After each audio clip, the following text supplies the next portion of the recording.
Welcome back, Bezat Hashem. We're holding at Yeshivat Shalom Bayit, Bezat Hashem here on Griffin and 35th Avenue.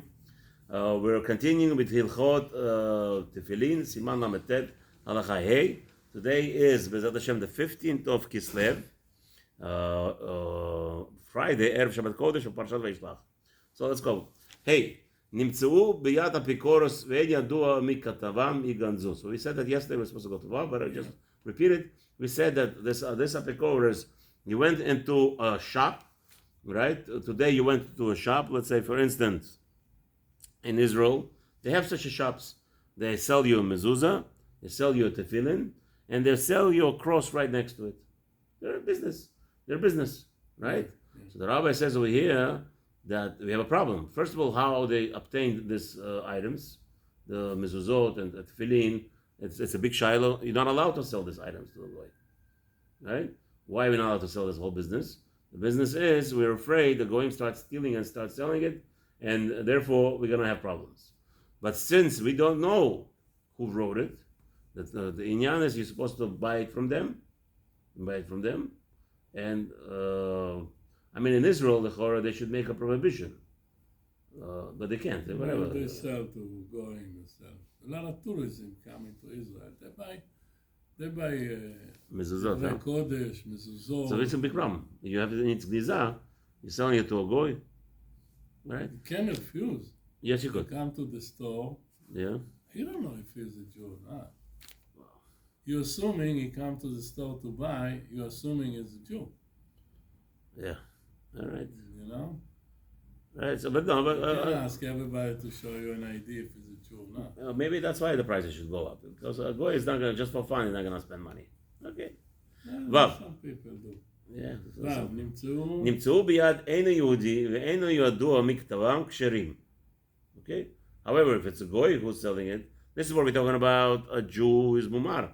He's eating chametz on Pesach, whatever it is, right? He does whatever he wants, and then he sells what are they called, Judaica items. They sell. Yeah, you have this crazy people. So there you have to do gnizah, whatever you find in his hands.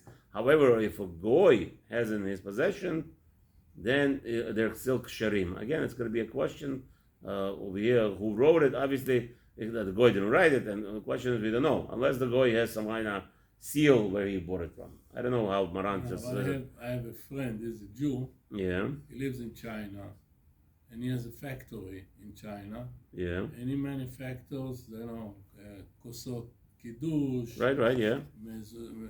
Bate mezuzot. But the Chinese make it, not the Jew. That's not a problem. The problem that's is okay. And he brings it to America and he sells it. That's not a problem. You see, look at the Mishnah Brura. He says over here that why is it kosher by the goyim in the olden days? Today it would be asur 100%. Because it even tells you what the reason is. The stam of the gilulim and bikin lichtov ubevadai Israel ketavo. And the Mishnah Brura tells you, why it's kosher in the time of Maran? Because they didn't have what we have today. Mm-hmm. Today, a Chinese company, like you're saying, Chinese, this people, they have zero regard for your religion. They have only one religion, a religion called money. The Chinese, everything is for money. They'll do anything. And therefore, what did they do? There was a big breakout about 12 years ago, I remember, 13 years ago or so. They were selling in China goats to Arab countries. And it had halal seal on it. Yeah. So you would say, okay, listen, in China they found goats, big, beautiful business, right? However, the Muslims did research. Big news was big all over the news. That what happened? The goat meat was substituted with pig meat. It was branded as goat meat, and really it was all pig. Okay, and the Arabs were up in arms, and that's what Chinese are. Chinese have zero religion. Their whole religion is about money. That's all. So now they found a way in China. They have machines that could write your Sefer Torah without a problem. Yeah. Easy, cheesy, smeezy. And more, the best of the Sefer Torah you'll see in the world. Right? Yeah. We said that beautiful. They know how to do everything. Now, if Chafetz Chaim knew of such ability, look, he says here, why was it kosher Rabbanan Tam? Because the Maran's time, because the Goyim don't know how to do it. But today, Lechora, If you ask me, I would say it's asur legamre to buy from a goy anything that as a business. If a goy presents to you mezuzot and tefillin, and you know he stole it, you know for sure he stole it. You should buy it. You take it from him, yes. You take it from him, you chisel him, get it at the lowest price possible. Since still you're in Safek, I would not say it. Use it. If you follow find out mezuzot, for sure not. Right? So mezuzot, maybe bury them. If it seems like they're stolen, how would you know it's stolen? Very simple. He brings you 10 mezuzot and they're all different. That's the best sign to say that it was stolen. Or, but if it was computerized, it's not all be the same. Right. So in that case, it will be a problem. So if a guy today sells you or tries to sell you that you know it's a real new and it's not used, the it was you could assume it was done by a machine, because this Chinese people, a guy comes, a drunk guy comes in. I'm in a police station, right? Supposed to pick up some documents from there, and you would think the guy comes to the police station is not going to be lying to you. So he's giving me dollar coins. He's taking out dollar coins, the silver big dollar coins, Morgan dollar coins, and he's like drunk. He's faking it drunk. He was faking, and he says, "Oh, Rabbi, you want to buy it from me? I'll give you for $10." So you think you're getting a bargain, and I'm looking at it. I'm feeling it. 100% silver. Looks beautiful. 100% perfect, right? So I took from him 2 coins. He had like few. I said, I'll take 2 coins. I had $20. No problem. Give me. No problem. Okay. I go to my silversmith. Silversmith is called, I don't know. The silver guy on my block. He takes the coins, says, "Yeah, it feels like silver." Puts it in a machine. Fake Chinese stuff. Fake Chinese stuff I was sold. Yeah. By this guy. You know how to fake silver, this guys. And I'm talking about my hands. I feel, I'm a Bukhari. Bukharians, they come naturally with money feeling. It's like somebody gave me a stack of hundreds. I just held the stack in my hands. I was just like this. I said, and it was a stack. It was not $2-3 hundreds. It was a stack. I said, "There's not kosher money here." Mm-hmm. The guy tells me, "What are you talking about, Rabbi? It's not possible." I said, "I'll show you." I open it up. I see $100, fake $100. I said, "This is a fake $100. How you know?" I don't know how I know. I don't know how I know. That's what it is. It's like a crazy thing. By Bukharians, you touch something, we know it's real or not real. I don't know. I don't know what. The only thing I don't know is meat. This crazy stuff. What do you want to say? No, I said I was in Hong Kong. And in Hong Kong, the biggest place for counterfeiting stuff. Oh, yeah? Anything you want. Wow. They do it for you. Next day you come pick it up. Any watch, anything you want. And they do it exactly. Okay. Oh, no. Yeah. Ay. So today, I'm sure Chafetz Chaim will return and come back and he will say no. Because he says the reason why. So it's good that he told us the reason why. So now that we know it's not shaykh anymore, this reason. Therefore, we could say openly and clearly, if a goy is trying to sell you something, it's probably made by machine. Zayin. אין לוקחים תפילין ומזוזות וספרים מן הכותים יותר מכדי דמיהן הרבה. So again, this is the rule. The rule is that that's what I was referring to. The Halacha Zayin tells us that when the goy tells you that buy this item, let's say tefillin or mezuzot, and you know it's stolen, you must chisel him. You know the famous story. I already told you this joke, right? Mm-hmm. That the guy says, "Where's the second hand? Where's the second hand?" And he got it for free, almost. Yeah. Right? Why are you not supposed to? Why are you supposed to chisel with the goyim when they're trying to? Because now, if you're gonna buy, you're gonna buy from him the mezuzah. Let's say he brought you a mezuzah, beautiful mezuzah, $500 mezuzah. It's cost. Now you're gonna give him $500. You know what he's gonna do? He's gonna continue stealing. He made easy money. אין נקרחין אלא מן המומחה שבקיא בהסרות ויתרות. A person cannot buy tefillin unless a person knows exactly.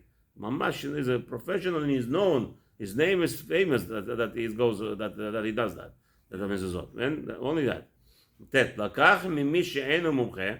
However, you bought from a person who's studying, just started to study. צריך לבדקן. So if you know that this is a Talmud, he just started to learn this whole business of writing mezuzot, tefillin, whatever it is, you have to check it.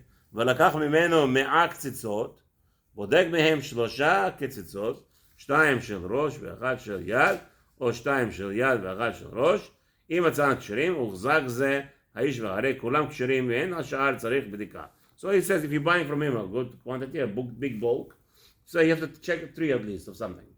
Three. You have to check 3. It could be 2 of hand and 2 of rosh. No, it has to be 3.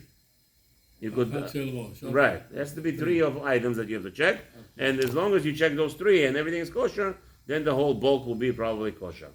ואם לקחן צוותים, החזתם מאנשים הרבה, הם לוקחים, לפיכך בודק מכל צוות 2 של ראש ו1 של יד, או 2 של יד ו1 של ראש, המוכר, okay, so again, the same thing, if you bought from different people, that's, as long as you checked 3 items, the 2 of the hand, or 1, or whatever, 2 and 1, it has to be 1 of rosh at least, or the other way around, 2 of rosh and 1 of the hand, whatever it is.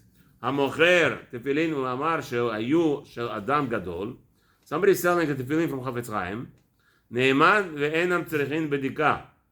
No, סליחה, not בדיקה, חפץ חיים. He says, I'm telling you this tefillin was written from by Abraham ben Chaim, the big sofer in Yerushalayim. I bought it from, this is his tefillin. So the rabbi says here, נאמן, he's trusted, obviously as long as he's a trusted person, ואין צריך בדיקה. If you know that this is talking about from Rabbi Avram, this tefillin is from Rabbi Avram. Again, today's day and age, everything could be faked. Everything could be copied. A computer could write exactly like the software. Any software, like you said, exactly. They don't know, if they don't know how to mimic a watch, a Rolex watch, they could mimic software's handwriting also. Yud. תפילין שהוחזקו בכשרות אינם צריכים בדיקה לעולם. So now, let's say you have a tefillin that was written by a big Talmid Chacham. You don't have to check them ever. However, if you don't use it constantly, you're using it when you, let's say you have tefillin, you put this tefillin in, let's say, Hong Kong, Shanghai, right? Some people, businessmen, they go to Shanghai 6 times a year, right? Let's say. Now, what do? So, and he has a special pair there. In that case, צריכים בדיקה פעמיים בשבוע. Okay? That case, you're going to need to check it twice in 7 years. What? Every 7 within 7 years. Every 3.5 years. But then whatever period is. 3 years, 4 years, whatever it is. Because you're not putting it on all the time, you have to check it. Well, I guess when you're putting it on, the Dusha somehow it doesn't damage it. Let's see. Haga. However, the rabbi says, even in this case, that that's not so readily found a sofer who could check it and sew it. He could put it on, since it's a kosher tefillin, was always kosher. According to Beit Yosef, he says you don't have to check it if it's not readily. I had the best tefillin that Baruch Hashem was written by a big tzaddik. I made a mistake, and I was checking it every year, as thinking that's a good thing. No, the sofer, when the sofer found a scratch off, because you're opening it up all the time, it's not a good thing. So he gave me on the head. He says, Chas v'shalom, this tefillin should not be checked ever. Should never checked it. You should have never checked it. What are you opening up and closing? It's the best tefillin he ever says. He says, this is in Lakewood, Rabbi Bloch. Big, to get the line to him, he says, it's impossible almost. Why did you open it up so many times? That's how he got damaged. But they fixed it for me. That's it. Fix it for me. Finish. Do not open it. Well, you're going to ruin it. It's small tefillin also. If it's small, it gets damaged very fast. It's fragile. Yeah, the more you open it, that's right. It's ruined. And it was ruined by somebody. Yeah. One of the somebody ruined it, and there was maybe that's why I ended up in the hospital. Bichlal. Yeah, twice already. It happened to me twice. You think it's a joke? In 1998, 1999, 98. Sorry, yeah, 98. I was in the hospital, right? And I had whatever. They didn't know what was happening with me. They didn't know what was happening with me. So the rabbi decided to open my tefillin. They opened my tefillin, and it was missing a word Mitzrayim or something like that. The whole word was missing. Okay? The whole word was missing. Right away they brought me a new pair, Baruch Hashem. Mr. Dagim, big tzaddik from Queens. Mr. Dagim, maybe you know him. Big tzaddik, he was a tall man. He was in bakery, I think. Mr. Dagim, we called him. It was very yashar. Right away he bought me tefillin. And Baruch Hashem, then when I got this tefillin, I donated his tefillin to a shul in Queens. Because he donated to me, so Baruch Hashem, they're using it there. It's a very nice tefillin, Baruch Hashem. Now, so that was once I was in the hospital. This is the second time I was with COVID, all this business. I was in the hospital, so they checked my tefillin, and they had a problem over there also. And now they fixed it, Baruch Hashem, hopefully. Just to let you know, that's not a joke with the tefillin business. Yeah. Not a joke at all. Halacha, say Siman, Mem. Now, that's not to say that I didn't have other avirot. I have plenty of avirot. I still have avirot. I give 9. It's amazing. 9 person with no avirot. 9 shiurim a day, and I still have time to do avirot. Yeah. Can you believe it? It's a rara. I'm working on myself, working on it. But what are you going to do? Still alive, but it's no excuse. Yeah. How you give 9 shiurim a day and still do avirot? Is it possible? Yeah, everybody asks you, it's possible. Now people, Rabbi, I'm coming for 1 shiur. I'm learning in the morning and learning at night. Yeah, and you don't do avirot. Yeah, זאת השם. מם, סימן מם, דין אין לנהוג בקדושת התפילין, ובו, איך לנהוג בקדושת התפילין, ובו חד סעיפים, how to behave with the holiness of תפילין. And there's going to be 8 halachot. So, סעיף א', אסור לתלות תפילין בין בבתים, בין ברצועות, אבל מותר לתלותם בכיסן. You're not allowed to hang the tefillin on a nail. In olden days, again, remember that they did not have all the luxuries they have today. Right, the plastic case, and the bag, and the beautiful this and the beautiful that. So what he used to do, again, he's going to the bathroom, takes all the tefillin, puts it on the nail, and goes to the bathroom. So that was disgrace. The Gemara has a whole discussion on what you're allowed to do with it. Instead of hanging it on a nail, put it on your shirt, roll it up into the shirt, and go to the bathroom with it. It's better than hanging it on the nail. Yeah, you might think hanging it on the nail because it's not you're not defiling it to go to the bathroom. Right. The tefillin does not. Okay, here's the rule: tefillin don't get defiled by you going to the bathroom with it. It doesn't become tameh. It doesn't become muktzah. It's not the most respectable thing. But the Gemara says that they allow it. They would allow person to go to a restroom with the tefillin in his body, not on him, but with him in his possession. And the reason was in those days, the Gemara answers, because they had a lot of places of mazikim. What happened was they had, it says in the Torah, v'yad yaselach. What is yad? The Gemara, the Torah tells us v'yad yaselach means yad over here doesn't mean hand. It means a field where it was designated during wartime. Even during wartime, this is how holy the Jewish nation is. Even during war, when we went to battle, we had a special designated. A general was obligated. It's a chovah deoraita for a general or the person in charge of the army to set aside one of the lands when they were, let's say, preparing for battle. This piece of land will be used only for number 2, and that's called a special area.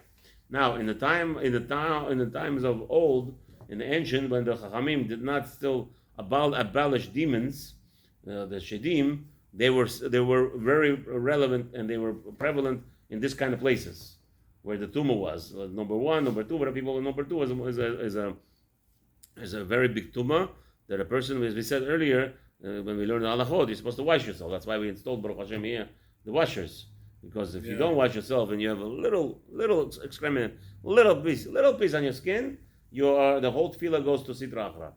The whole tefillah. There's no such thing. That's the best. The washing. That's right. Washing is the best. But if you wipe, you have to be very careful. If there's one little speckle of number 2 on the body, the Ben Ish Chai says, the whole thing is the summa. Yeah.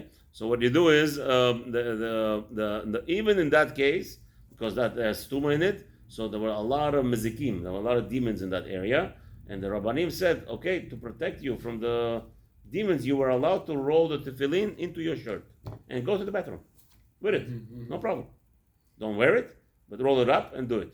So the rabbi over here is going to tell you that it doesn't matter how you hang the tefillin, either on the ritzuot. So let's say you have a nail sticking out from the wall, and you take it, you hang it like this, or you hang it by the bite, by the house of the tefillin. That is going to be a prohibition till today. Because the Gemara says over there also, anybody who hangs his tefillin, his life should be hanged. Whatever that means. We're not going to discuss it now. Bet. Bait sheyesh bo tefillin, asur leshamesh bo. If what happened was, if you unfortunately have a small house and you have tefillin inside your room, with your wife is to be prohibition while the tefillin is exposed. אסור לשמש בו מיטתו עד שיוציאם או שיניחם בכלי תוך כלי. So again, in the olden days we had no cover. We have over here like this, like we have today bags. Mistam, if you have a bag like that, the tefillin in your room would not be a problem.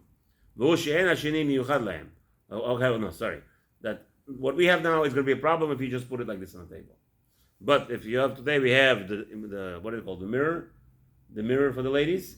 If you open the mirror and you put inside the tefillin, that would be not a problem.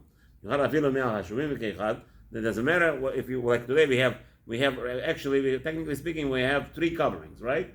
We have the first plastic, second plastic. No, the first small plastic covers the head. Then you have the main case of the tefillin. This is the second cover. This is already considered second cover, by the way, of the tefillin. Then you have the material, the small cloth. That's the third cover already. Then you have the big one, when you put it in there, that's fourth cover. Then you have a plastic bag on top of that, it's the fifth cover already. The rabbi says even if you have 100 of this, doesn't count. If they're all part of the tefillin package that you use constantly, that's not going to count. You need to put it inside the Megillah, inside the shelf, and hide it, and only then you will be allowed to be with your wife. או שהפנימי אינו מיוחד להם, והחיצון מיוחד להם מותר. So the rabbi already explains, let's say the person is in such a house, there is no mirror, just has a chair, right? But he has a mitzvah or now, whatever it is, so he's allowed to take another, maybe box of tissues, take out the tissues and wrap up the tefillin and put it on a chair. Yeah. As long as it's not the usual cover of it, and you make few of those, that is going to be allowed. And that's going to be, then it's going to have a heter to be with his wife if he is covering it like this. Alright, we're going to end over here. B'ezrat Hashem, we're going to continue on Sunday. B'siyata d'shmai with Hashem's help. Hashem should have rachmanut on us. Have a wonderful day. Thank you. Don't forget to say thank you to the ladies. And Motzei Shabbat 7:30 by Rabbi Shmai sharp.